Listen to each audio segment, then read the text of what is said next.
Sound check with the HK MP5K using our custom Resolute mini blast suppressor. It's a compact suppressor for the HK. This is designed specifically for use with the MP5K because of this finger protection. You don't have too much clearance here, so it's custom made for this gun.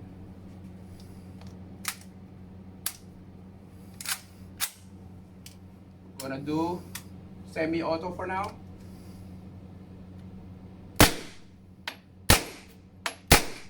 As you can see, I don't have any hearing protection, but I do have eyeglasses, so I have eye protection. Now let's do a burst of 2.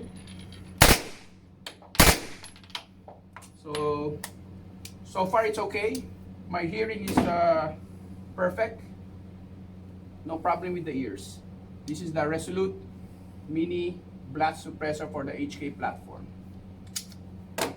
Okay.